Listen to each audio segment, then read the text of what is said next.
The graffiti says it all. Welcome to Belgistan. Muslims are still a minority in Belgium, but in the capital of Brussels, they're already the largest religious group, 1/4 of the city's population, and are expected to be the majority in less than 20 years. The most confrontational Muslim group here is Sharia for Belgium, which used shouting and threats to shut down a debate by moderate Muslims a few months ago. I sat down and talked to the leader of Sharia for Belgium, Foud Boukassem, alias Abu Imran. Sharia for Belgium is a small group that a lot of people don't take seriously. But he sounded very serious when he told me that he expects Muslims to rule Belgium and the world. We believe that the Sharia will dominate. The Sharia will be implemented worldwide. Sharia for Belgium is a public relations nightmare for those Muslim groups which try to play down their ties to radicalism and Sharia law.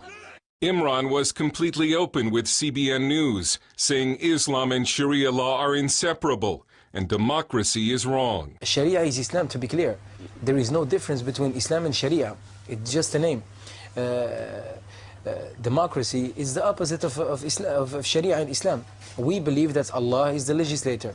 Allah makes the laws. He is the one who tells us what's allowed and what's forbidden. I know some Muslims who think of themselves as Democrats and they say they're against Sharia. Are they real Muslims? Yeah, it's really funny when I hear someone saying, yeah, I was speaking to a democratic Muslim.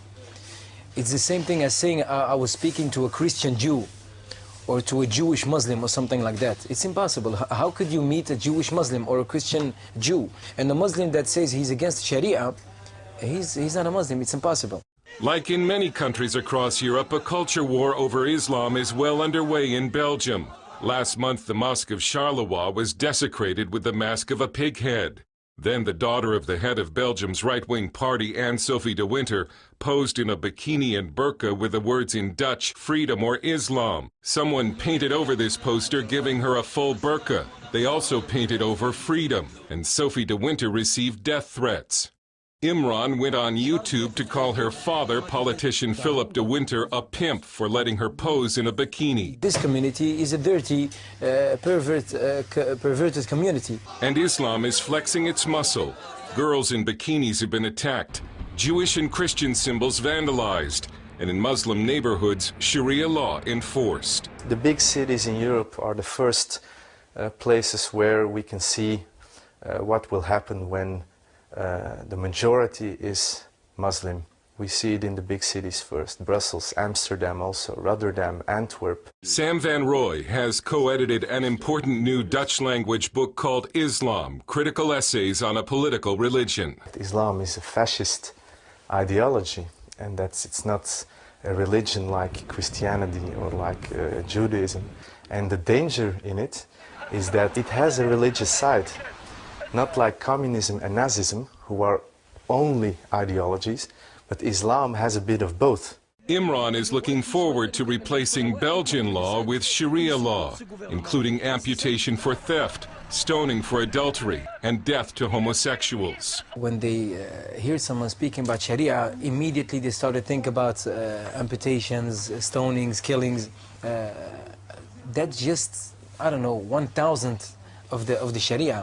Did you know that in 1,302 years of the Islamic State, with the Sharia implemented, we had something like about 60 hands cut off, amputated? So in 1,300 years, 60 hands. Is that really a number that you could say, oh, frightening everyone? I don't know. And if you're not a criminal, why should you be afraid of Sharia? A showdown over Sharia is coming in Belgium because the high Muslim birth rate is changing the political landscape. The most common baby name in Brussels for 4 years running has been Mohammed. You think it's a matter of time before Muslims are the majority here? Yeah, of course. Even the disbelievers themselves, they say that in 2030, something like that, there will be a majority Muslims here in Belgium. Even the city, Antwerp, more than 40% of the children in the schools are Muslims. So it's just a matter of time. No problem. We don't have any problem. And Imran offered this advice to white native Belgians. If they want to push us back or something like that, I don't know, maybe they can start to marry 4 wives and have a lot of children. start with that. Maybe they will have a chance, but I don't think so. Van Roy also sees a Muslim future. I don't think it's going to stop. I'm very pessimistic about it. I think more and more people, Belgian people, will leave Brussels. So it will come a real Islamic capital in decades. The victory of Allah is very near. So I think that the West need to prepare themselves for a wave of Sharia in Islam. Dale Hurd, CBN News, in Brussels and Antwerp.